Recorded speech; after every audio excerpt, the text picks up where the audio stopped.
नमस्कार दोस्तों, आप सभी का स्वागत करता हूं चैनल रणभूमि मैथ्स में। दोस्तों, आज का ये खास वीडियो है उन बच्चों के लिए जो बिल्कुल नए हैं और जो कंपटीशन में जिन्होंने अभी अभी कदम रखा है, और उन बच्चों के लिए भी ये वीडियो लाभदायक है जो सब कुछ जानते हैं मगर बहुत दिनों से प्रैक्टिस नहीं की है। तो इस वीडियो को देख करके सारा का सारा ज्ञान उनका फिर से रिवीजन हो जाएगा और बहुत कुछ इसमें मैं नई चीजें भी बताऊंगा जो बच्चे नहीं जानते हैं ज्यादातर, और वो भी इस वीडियो से लाभ उठा सकते हैं। तो जैसा कि आप लोग शीर्षक देख रहे हैं दोस्तों, हेडिंग टॉपिक है हमारा geometry, lines, angles and types of triangles. आज मैं इन 3 टॉपिक की चर्चा करूंगा, बिल्कुल जीरो लेवल से बताऊंगा। क्योंकि बच्चों देखिए, एबीसीडी आप याद रखिएगा, डायरेक्ट आप नाम लिखना नहीं सीखते हैं, है ना। सबसे पहले हमें क्या है, किसी भी भाषा का क ख ग घ या एबीसीडी का ज्ञान होना बहुत जरूरी है। वो आप जानोगे तो धीरे धीरे आप अपने आप अच्छे से तरीके से नाम लिखना सीख जाते हो। ठीक उसी प्रकार गणित भी है दोस्तों, पहले आपको बेसिक कंसेप्ट अच्छे से पता होना चाहिए। ये अगर आपका कंसेप्ट क्लियर रहेगा मेरे बच्चों, तो बिल्कुल आप किसी भी गणित को आसानी से सॉल्व कर सकते हैं। तो चलिए दोस्तों, जैसा कि टॉपिक आप देख रहे हैं पहला की लाइंस है, तो देखिए दोस्तों, चलिए मैं चर्चा करता हूं लाइंस की। पहले ये बताइए, लाइंस माने रेखाएं। तो मेरे बच्चों ये बताओ कि रेखा हम किसे कहते हैं। तो देखो दोस्तों, अच्छे से सुनते जाना, ज्यादा लिखूंगा नहीं, डायग्रामेटिकली तुम्हें समझाने की कोशिश कर रहा हूं, क्योंकि डायग्राम देख करके ब्रेन में एकदम सेट कर लो तो कभी आपको डेफिनेशन रटने की जरूरत नहीं है।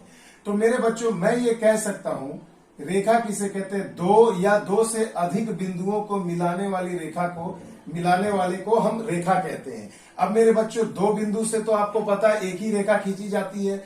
अब मान लो यहां पर 3 बिंदुएं मैंने दे दी है, तो इन तीनों को भी जो एक ही साथ मिलाएगी तो उसे भी हम रेखा कहेंगे। आ गई बात समझ में? तो इसे हम रेखा कहते हैं। अब रेखाएं कितने प्रकार की होती है मेरे बच्चों? तो रेखाएं 2 प्रकार की होती हैं। एक होती है मेरे बच्चों सरल रेखा, और एक होती है आपकी वक्र रेखा। वक्र रेखा और एक सरल रेखा।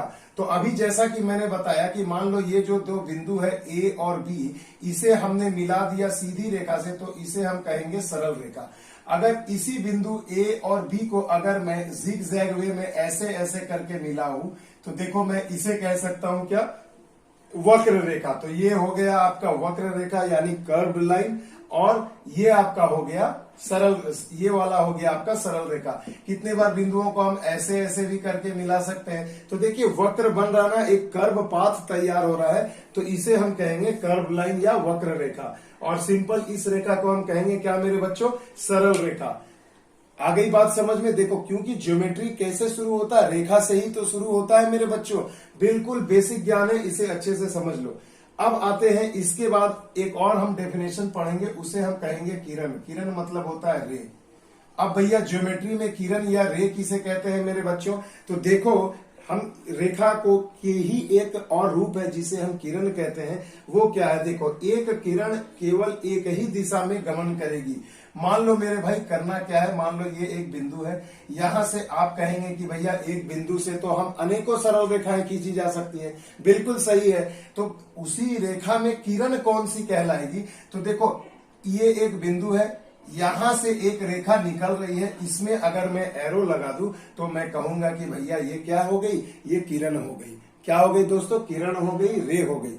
और याद रखना मेरे बच्चों, किरण कभी भी विपरीत दिशा, यानी जिस तरफ वो जा रही है, एरो दिखा रहा है, तो उसके विपरीत दिशा में कभी भी गमन नहीं करती है।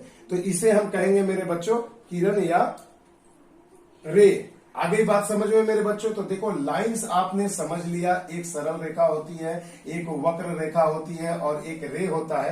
अब आओ मेरे बच्चों, इसी के अब थोड़ा हम और इलाबोरेट करके समझते हैं। तो इसमें अब हम लोग समझेंगे समानांतर रेखा, पैरेलल लाइंस। पैरेलल लाइंस ये क्या होता है मेरे बच्चों? पैरेलल लाइंस यानी कि समानांतर रेखा। तो आप सभी ने मेरे बच्चों रेल की पटरी तो देखा होगा, बिल्कुल आपने देखा होगा। तो देखो, रेल की पटरी इस प्रकार रहती है और ऐसे रहती है। तो मान लो मेरे बच्चों, ये ए बी है और ये सी डी है, ये दोनों क्या है, सरल रेखाएं हैं। अब मैं कैसे कहूंगा कि 2 सरल रेखाएं समानांतर है? तो इसका क्या होता है मेरे बच्चों, जब 2 सरल रेखाओं के बीच में एक जो दूरी होती है और वही दूरी यूनिफॉर्मली मेंटेन रहता है, यानी कि कहीं पर दूरी कम या ज्यादा नहीं होता है, यानी कि आप इस रेखा पर कहीं भी किसी भी बिंदु को आप ले लो और इन दोनों रेखाओं के बीच की दूरी को अगर आप नापोगे तो ये जो दूरी यानी h या हाइट कह सकते हैं आप, ये हमेशा क्या होगी, समान होगी। तो ऐसी रेखा को हम समानांतर रेखा कहेंगे, पैरेलल लाइन कहेंगे। आगे बात समझ में मेरे बच्चों। तो देखिए, दो सरल रेखाएं समानांतर कब होंगी, जब उनके बीच की दूरी किसी भी बिंदु पर क्या होगी, समान होगी। आगे बात समझ में। तो इसे हम कहेंगे मेरे बच्चों पैरेलल लाइंस, यानी के समानांतर रेखा। अब आइए चलते हैं, अब हम लोग एक और रेखा के बारे में पढ़ते हैं कि जब समानांतर हमने पढ़ लिया है तो अब कैसी रेखा आ जाएगी। तो अब हम लोग पढ़ेंगे तिर्यक रेखा। कैसी रेखा मेरे बच्चों, तिर्यक रेखा। अंग्रेजी में इसे कहते हैं ट्रांसवर्सल लाइंस। क्या कहते हैं मेरे बच्चों, ट्रांसवर्सल, TRANSVERSAL, ट्रांसवर्सल लाइंस। तो देखो मेरे बच्चों, ये क्या है, तो देखो ट्रांसवर्सल लाइंस यानी तिर्यक रेखा, नाम से ही आपको पता है तिरछी रेखा। कैसी रेखा, तिरछी रेखा। तो मान लो मेरे बच्चों, होता क्या है, इसका डेफिनेशन, दो या दो से अधिक रेखाओं को, ध्यान दीजिएगा, परिभाषा को अच्छे से समझिएगा, वैसी रेखा जो दो या दो से अधिक रेखाओं को तिर्यक रूप से काटे तो उसे हम तिर्यक रेखा कहते हैं। तो देखो भैया, ये दो से अधिक है या दो रेखा को भी ये कैसी काट रही है, तिर्यक रूप में काट रही है। ये देखो कैसे काट रहे हैं, तिर्यक रूप में।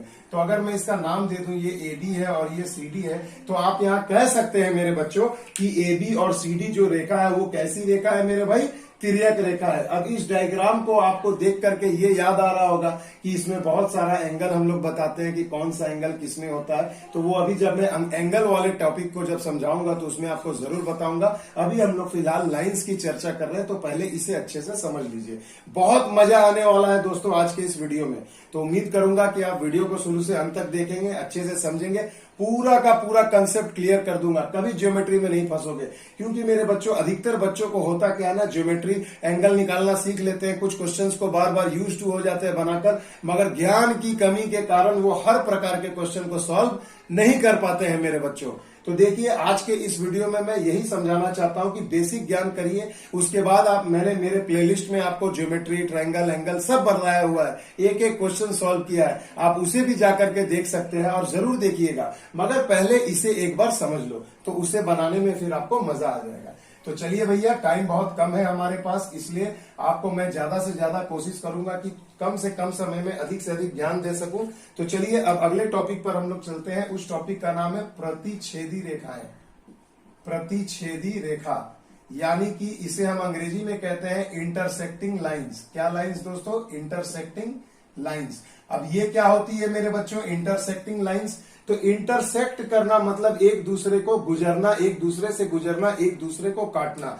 तो मान लो मेरे भाई, अगर मैं कह दूं कि ये AB एक सरल रेखा है और यहाँ पर CD एक दूसरी रेखा है, तो देखो ये दोनों रेखाएं आपस में एक दूसरे को एक बिंदु, मान लीजिए इस बिंदु का नाम मैं दे देता हूं पॉइंट का, O पॉइंट पर इंटरसेक्ट कर रही है, काट रही है इस प्रकार से।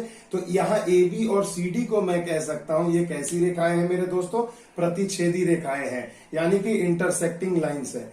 अब मेरे बच्चों, लंब रेखाएं क्या होती है, आइए अगला टॉपिक हम लोग पढ़ लेते हैं, लंब रेखा। तो लंब रेखा किसे कहते हैं, परपेंडिकुलर लाइंस। कि अगर मान लीजिए ये एक सरल रेखा है और इस पर एग्जैक्ट एकदम 90 डिग्री पर आकर के एक रेखा लग जाए, तो मान लो मैं नाम दे दिया ये AB और ये हो गया CD।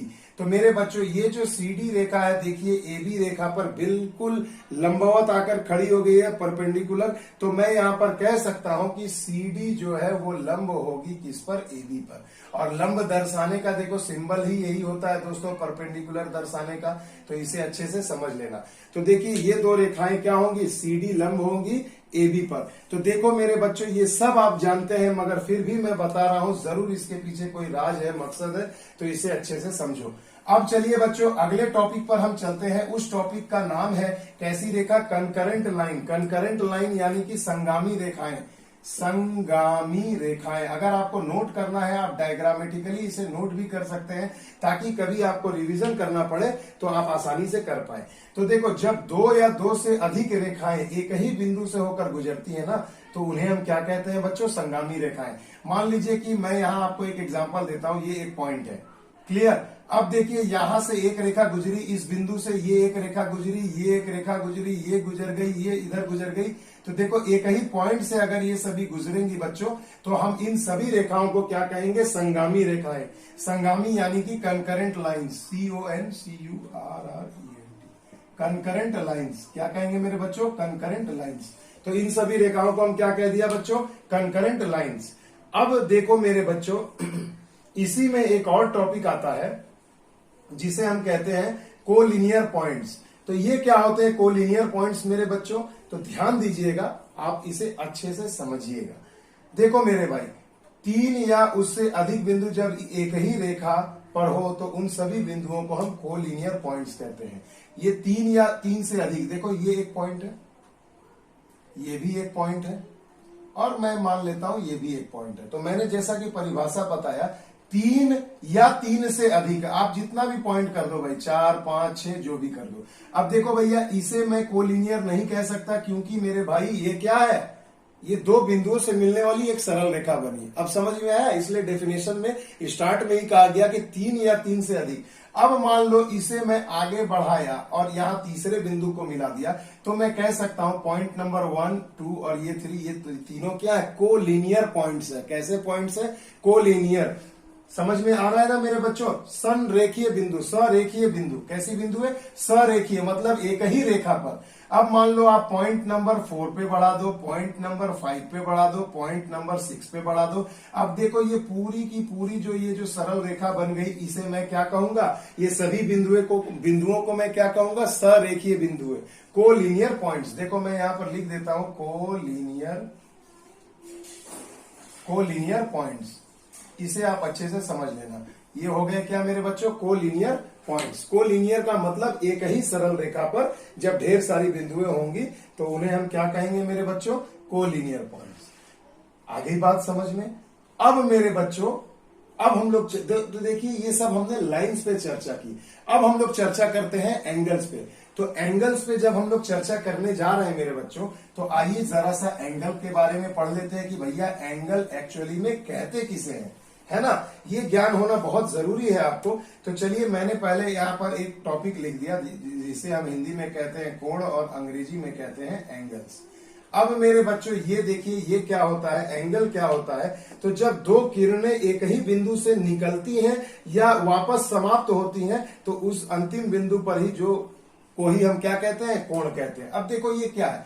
मान लीजिए ये एक बिंदु है। क्या है? एक बिंदु है, एक पॉइंट है। अभी मैंने रे बताया आपको कि रे ऐसे जाता है कि ये बिंदुओं से देखिए निकल रहा है, और एक और रे मैंने ऐसे निकाल दिया। तो देखिए ये दोनों की दोनों रे किरणें एक ही बिंदु से बाहर निकल रही है ना, और अगर समाप्त होंगी तो इनका एरो इस तरफ होगा, यानी मुंह इस तरफ होगा। तो एक ही बिंदु पर समाप्त हो रही है, या तो एक ही बिंदु से क्या हो रही है? निकल रही है। तो इनके बीच में देखिए मेरे भाई, ये जो बना इसे ही हम क्या कहेंगे? कोण कहेंगे, एंगल कहेंगे। आगे ही बात समझ में मेरे बच्चों? आपको एंगल तो पता था कि हाँ आप ऐसे दर्शा देते हैं, या ऐसे बहुत लोग ऐसे दिखाते हैं। तो इसका मतलब, मगर ये तो परिभाषा, आपको ये बेसिक कंसेप्ट होना बहुत जरूरी है कि एंगल हम किसे कहते हैं। अब मेरे बच्चों एंगल आपको समझ में आ गया होगा। अब आइए एंगल के टाइप्स को हम पढ़ते हैं, है ना? बहुत सारे एंगल्स, बहुत वैरायटी के होते हैं। बेसिक प्राइमरी के क्लासेस में हम लोगों ने क्या सीखा है कि एंगल 3 प्रकार के होते हैं। कौन कौन? न्यून कोण, समकोण, अधिक कोण होते हैं ना मेरे बच्चे। अंग्रेजी में बोलते हैं न्यून कोण यानी एक्यूट एंगल, अधिक कोण को ऑब्ट्यूज एंगल, फिर समकोण को राइट एंगल कहते हैं ना। तो देखो मेरे बच्चों यहाँ पर टाइप्स, अब आप देखिए, मैं आपको एक एक परिभाषा ही समझाते जा रहा हूं कि देखो सबसे पहले क्या होता है? न्यून कोण। न्यून कोण जिसे हम अंग्रेजी में कहते हैं मेरे बच्चों एक्यूट एंगल। क्या कहते हैं? Acute angle. आगे बात समझ में मेरे बच्चों?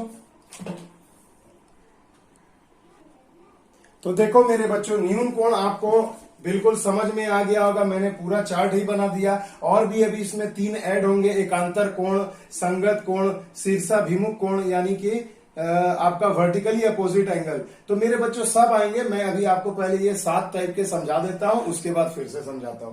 तो देखो न्यून कोण क्या होता है मेरे बच्चों? न्यून कोण हम उसे कहते हैं जो लेस देन 90 डिग्री होता है। याद रखिएगा मेरे बच्चों, क्या होता है? लेस देन 90 डिग्री, माने ऐसा कोण जो 90 डिग्री से छोटा होता है। समकोण का मतलब क्या होता है मेरे बच्चों? समकोण का मतलब होता है इक्वल टू 90 डिग्री, यानी 90 डिग्री को ही हम समकोण या राइट एंगल कहते हैं।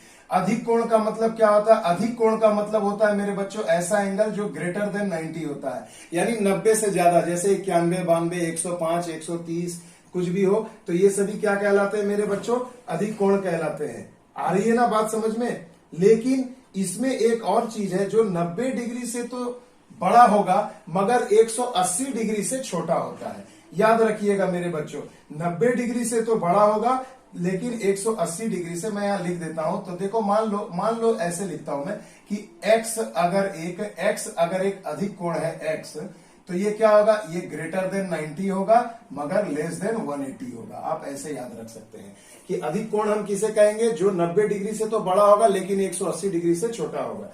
सरल कोण, स्ट्रेट एंगल किसे कहते हैं? तो देखो भैया, सरल रेखा पर बनने वाले कोण को स्ट्रेट एंगल कहते हैं। तो याद रखिएगा, स्ट्रेट एंगल हमेशा क्या होता है मेरे बच्चों? 180 डिग्री होता है। आगे बात समझ में? स्ट्रेट एंगल मतलब एक सरल रेखा पर जो कोण बने, तो एक सरल रेखा पर यही तो एंगल बनता है, एक सरल रेखा पे 180 डिग्री।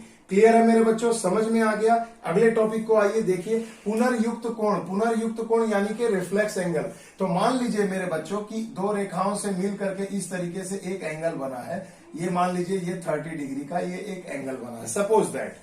ठीक है, तो अब देखो इसके विपरीत तरफ में जो एंगल पूरा बनेगा, इसी डॉटेड लाइन ये जो डॉटेड शेड से मैंने बताया है, इसी एंगल को मैं कहूंगा क्या? Reflex angle. क्या कहूंगा? Reflex angle. एक एग्जाम्पल के तौर पे मान लीजिए ये 30 डिग्री है, और अगर आपसे पूछा जाए कि ये 30 डिग्री है तो और इसका रिफ्लेक्स एंगल बताइए, तो आप कहोगे भैया देखो एक सिंपल सी चीज है, एक हमने ये इस तरीके से एक सर्कल ड्रॉ किया, तो ये कितना एंगल बना? 360। कितना बना? 360। तो जो भी रिफ्लेक्स एंगल होगा, तो एंगल को रिफ्लेक्स एंगल बनाने के लिए क्या करना है? 360 से दिए गए एंगल को माइनस कर दीजिए। तो मैं कहूंगा कि भैया ये 360 डिग्री में से 30 डिग्री घट गया, तो ये हो जाएगा 330 डिग्री। कितना हो जाएगा? 330 डिग्री। तो मेरे बच्चों रिफ्लेक्स एंगल को छोड़ करके बाकी घिरे हुए भाग को ही हम लोग क्या कहेंगे मेरे बच्चों? रिफ्लेक्स एंगल कहेंगे।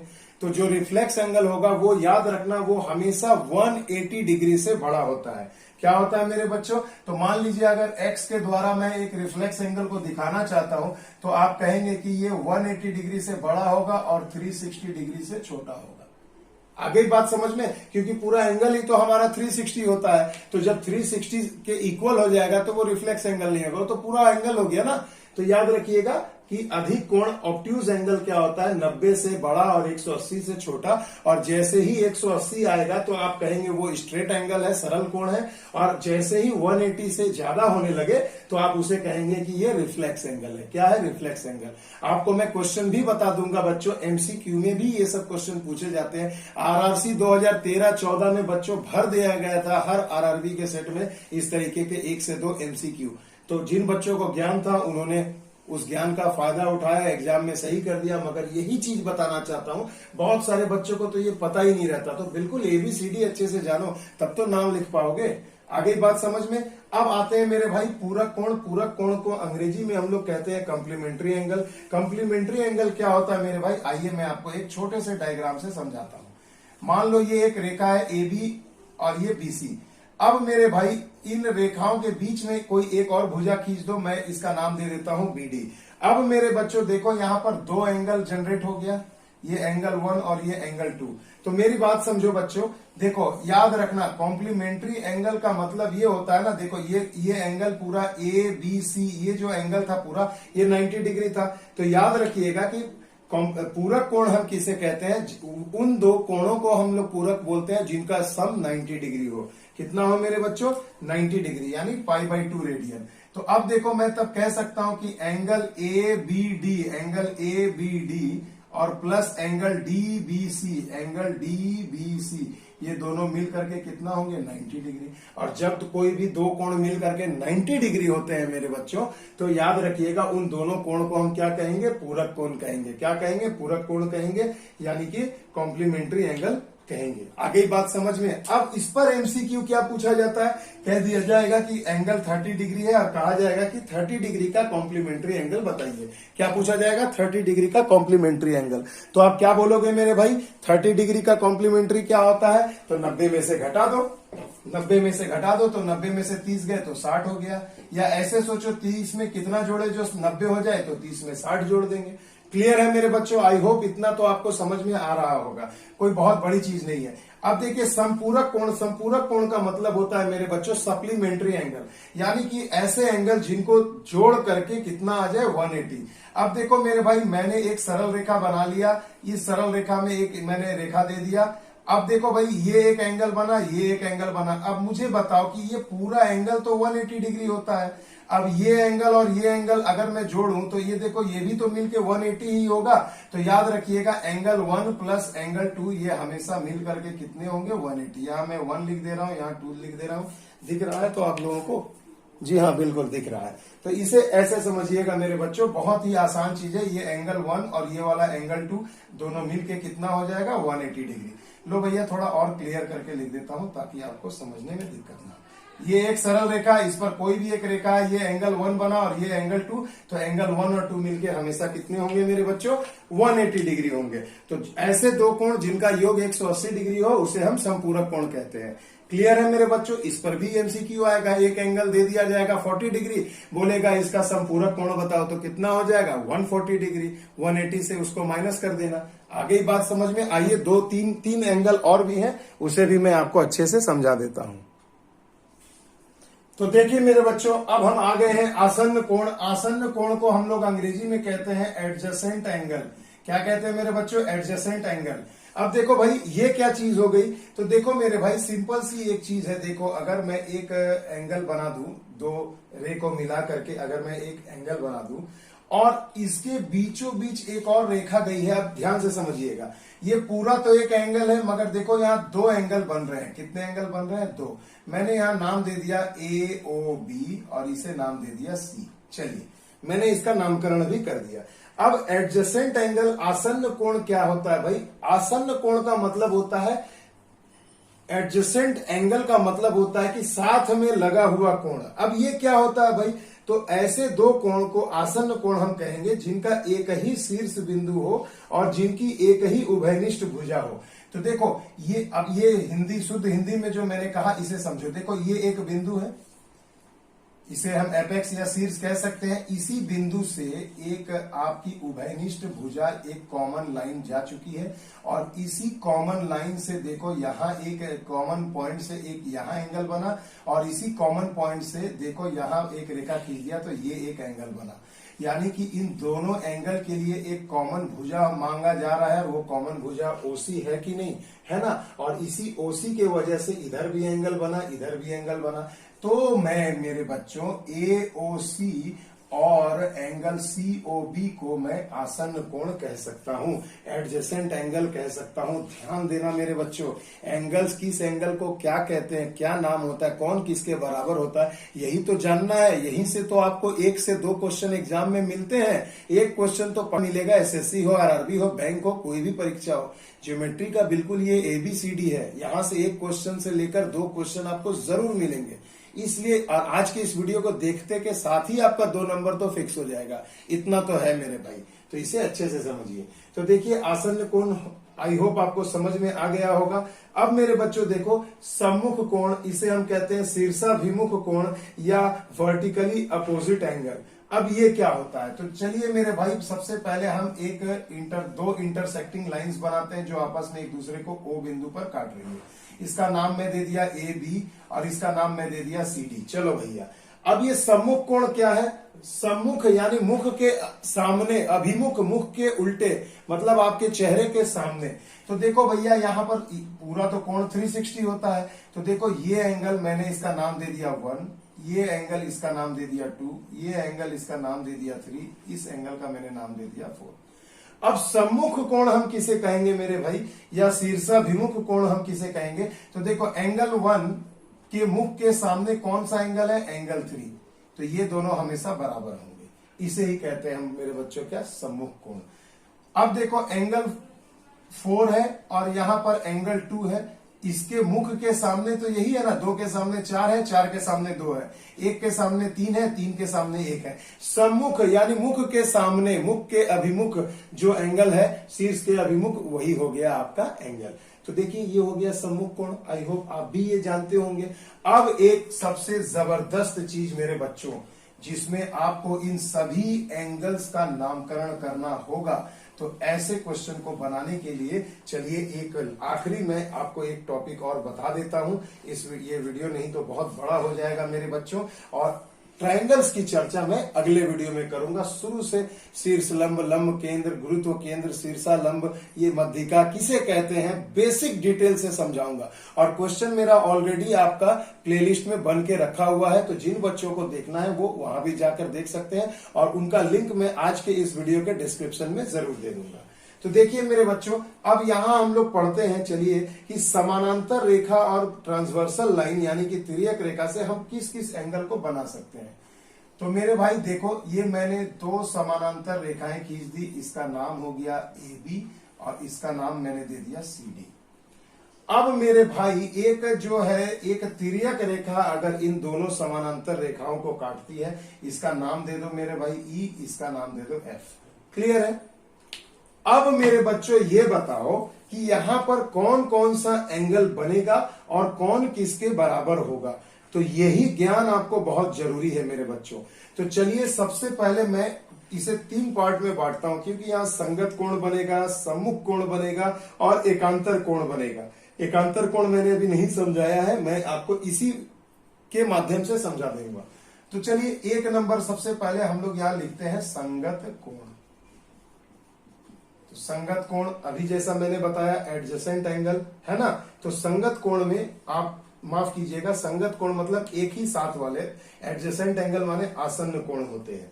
तो चलिए मेरे भाई, अब मैं बिल्कुल शुरू से आपको बेसिक कंसेप्ट से समझाता हूं और इसमें आपका रिवीजन भी हो जाएगा। तो मेरे बच्चों चलिए देखिए, सबसे पहले देखो यहां एक एंगल बन रहा है, इसको मैंने नाम दे दिया 1। आ गई बात समझ में? यहां एक एंगल बन रहा है, इसको मैंने नाम दे दिया 2। फिर देखो अंदर की तरफ एक एंगल बन रहा है 3, ये एक एंगल बना, इसका नाम दे दिया 4। देखो है ना, टोटल 360 होगा। तो ये 1 2 3 4 ऐसे करके बन गया मेरे बच्चों। अब आ जाते हैं हम लोग, यहां एक एंगल बन रहा है 5, इसे नाम दे दिया मैंने 6, इसे नाम दे दिया 7, इसे मैंने नाम दे दिया 8। तो देखो यहां पर छोटे छोटे 8 कोण बन रहे हैं टोटल। क्लियर है? इन मतलब इस पॉइंट पर। अब देखो, अब संगत कोण मैं किसे कहूंगा, ये समझने वाली बात है। तो देखो यहां एंगल 1 है और यहां एंगल 5 है, तो मैं कह सकता हूं कि एंगल 1 इक्वल टू एंगल 5 होगा, और ये क्या होगा, संगत कोण के कैटेगरी में आएगा। संगत कोण का मतलब होता है करेस्पॉन्डिंग एंगल्स, मतलब एक दूसरे से जो करेस्पॉन्ड करें। देखिए क्या है, ये समानांतर रेखाएं थी, एक तिर्यक रेखा इसे भी काट रही है और इस रेखा को भी काट रही है। तो जब बाहर वाला आप 1 नंबर एंगल लेंगे तो अंदर वाला ये एंगल, ये दोनों क्या होंगे, संगत कोण होंगे। आ गई बात समझ में? तो इसी के तरह मैं और क्या लिख सकता हूं, तो देखो मैं लिख सकता हूं ये एंगल 2 है बाहर, तो ये एंगल 6 है अंदर। देखो ये रेखा के ऊपर बन रहा है, ये भी इस रेखा के ऊपर बन रहा है, तो ये 2 और ये 6 को मैं कह सकता हूं कि ये क्या है, करेस्पॉन्डेंट एंगल है, करेस्पॉन्डिंग एंगल है। उसी प्रकार अब देखो, जब मैं 4 ले रहा हूं मेरे बच्चों, ध्यान दीजिएगा, 2 लिया तो उसके साथ 6 लिया। अब जरा सोचो, जब मैं 4, ये एंगल 4 है, देखो ये इस भुजा के अंदर बन रहा है 4, तो भी ये इस भुजा के अंदर यहाँ ये बन रहा है, तो मैं कह सकता हूं कि एंगल 4 इक्वल टू एंगल 8 होगा। आई बात समझ में आ रही है ना? उसी प्रकार एंगल 3 बराबर होगा एंगल 7 के। तो देखो ये सभी क्या हो जाएंगे बच्चों, संगत कोण के उदाहरण हो जाएंगे, करेस्पॉन्डिंग एंगल हो जाएगा। आई होप आपको समझ में आ रहा होगा। क्लियर है मेरे दोस्तों? अब चलिए हम चलते हैं दूसरे टॉपिक एंगल पर, उसका नाम है वर्टिकली अपोजिट एंगल यानी कि सम्मुख कोण। तो मेरे बच्चों चलो यहां मैं लिख दे रहा हूं ताकि आपको दिखने में दिक्कत ना हो, देखने में। सम्मुख कोण यानी कि मुख के सामने वाला कोण, यानी वर्टिकली अपोजिट एंगल। तो अब वर्टिकली अपोजिट एंगल में कौन कौन से कोण आ जाएंगे मेरे बच्चों? तो देखो याद आई ना, देखो ये और ये एक दोनों आपस में एक दूसरे को यहाँ इंटरसेक्ट कर रहे हैं, तो देखो एक के सामने, मुख के सामने कौन होगा, 4 होगा, तो मैं कह सकता हूं 1 बराबर 4 भी होगा, क्योंकि इंटरसेक्टिंग एंगल है। आ रही है बात समझ में। उसी प्रकार 2 के सामने कौन हो जाएगा, 3 हो जाएगा, तो angle 2 will be equal to angle 3। तो देखो ऐसे कोणों को मैं सम्मुख कोण कहूंगा। उसी तरह यहाँ 5 8 हो जाएगा मेरे बच्चों, एंगल 5 इक्वल टू एंगल 8, और यहाँ एंगल 6 इक्वल टू एंगल 7 हो जाएगा, एंगल 6 इक्वल टू एंगल 7 हो जाएगा। आई बात समझ में मेरे बच्चों। तो देखिए कितनी आसानी से हम लोगों ने बना लिया। क्लियर है। अब देखो, अब इसी में एक और टॉपिक की तरफ हम चलते हैं, जिसे हम कहेंगे क्या मेरे बच्चों, अंतःकोण। क्या कहेंगे मेरे बच्चों, अंतःकोण। अब ये अंतःकोण क्या है भाई, देखो ध्यान से, इसे हम कहते हैं इंटीरियर अपोजिट एंगल या अपोजिट इंटीरियर एंगल। ठीक है, इसे अब हम क्या कहेंगे, अपोजिट इंटीरियर एंगल, यानी कि अंतःकोण। ये बहुत इंपॉर्टेंट है, समझने वाली बात है, क्योंकि जब आपको एग्जाम में क्वेश्चन दिया जाएगा ना, तो ये सब कुछ नहीं याद रहेगा, बस आपको प्लेस याद रखना, किन किन एंगल को जोड़ के 180 होगा या किसको किसको एक दूसरे के बराबर होंगे। यही कंसेप्ट इसी एक छोटे से चार्ट से मैं आपके दिमाग में डालने की कोशिश कर रहा हूं, तो अच्छे से इसे ग्रैब करना। अब देखो मेरे भाई, ये क्या है, यहां हम लोग देखेंगे कि एंगल 3, देखिए जो अंतःकोण जो मैंने लिखा है, एंगल 3, ये वाला कोण अंदर बन रहा है, और ये वाला कोण एंगल 5, ये दोनों मिल करके मेरे बच्चों 180 डिग्री होंगे। कितने होंगे मेरे बच्चों, 180 डिग्री। क्योंकि एक ही सरल रेखा पर जब 2 रेखाएं आपस में गुजर रही हैं, मतलब उनको काट रही हैं, तो अंदर ये बनने वाला कोण, ये और ये क्या हो जाएगा भाई, 180 डिग्री हो जाएगा। तो उसी तरीके से और सा कौन सा एंगल होगा, तो angle 3 plus angle 5 equal to मैं 180 डिग्री लिख सकता हूं। तो उसी तरह angle 4 plus angle 6 equal to भी मैं 180 डिग्री लिख सकता हूं ना। क्लियर है, समझ में आ रहा है ना बच्चों, बहुत बेसिक चीज बता रहा हूं, इसे अच्छे से समझिएगा। क्लियर। तो देखो मेरे भाई, तो ये सारे एंगल्स की बात हमने कर ली। अब इसी में एक और टॉपिक जो बाकी रह गया है, वो था एकांतर कोण। क्या था मेरे बच्चों, 4 नंबर टॉपिक, यानी कि एकांतर कोण। एकांतर कोण, अंग्रेजी में इसे हम कहते हैं अल्टरनेट एंगल। क्या कहते हैं मेरे बच्चों, अल्टरनेट एंगल। तो मेरे बच्चों इसे समझने के लिए ध्यान दीजिएगा। देखो Z, अंग्रेजी के अक्षर को Z को आप समझते हो ना, और या उल्टा Z को भी आप, ये तो मान लीजिए यहां भी मैंने Z ही बना दिया, उल्टा Z आपको अगर मैं बोलूं लिखने, तो आप ऐसे करेंगे भैया, 2 पैरेलल लाइन दिया और इन दोनों को एक तिरछी रेखा गुजार दी।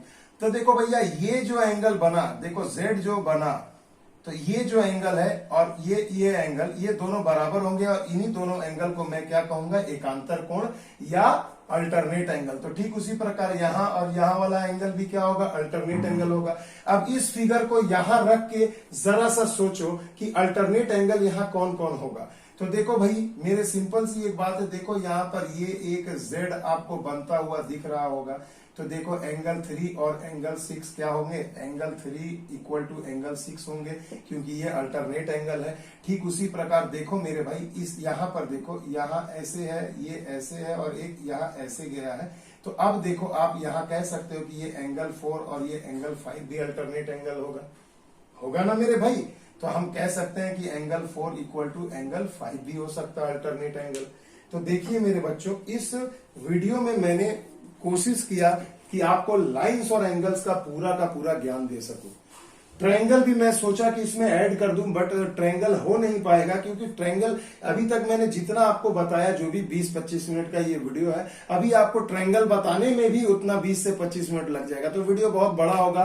तो आप पहले इसे हजम करें अच्छे से, और मेरे प्लेलिस्ट में जाकर इस पर आधारित मैं ऑलरेडी क्वेश्चंस करा चुका हूं, उसे आप वहां जाकर देखें, और इस पर आधारित भी मैं क्वेश्चन कराऊंगा फिर से एक बार एग्जाम में आए हुए, एकदम गरम। तो बच्चों चलिए इसे जाके अच्छे से समझिएगा, अगले वीडियो का वेट करिए। अगर मेरा ये वीडियो आपको अच्छा लगे तो please like, share and subscribe करिएगा। अब आपकी रणभूमि मैथ्स इंस्टा और फेसबुक पे भी एक्टिव हो गई है, वहां पर भी बच्चों आप प्लीज मेरे चैनल को जाकर फॉलो करें, मेरे पेज को रणभूमि मैथ्स को लाइक करें। मिलते हैं अगले वीडियो में, तब तक के लिए दोस्तों जय हिंद, जय भारत।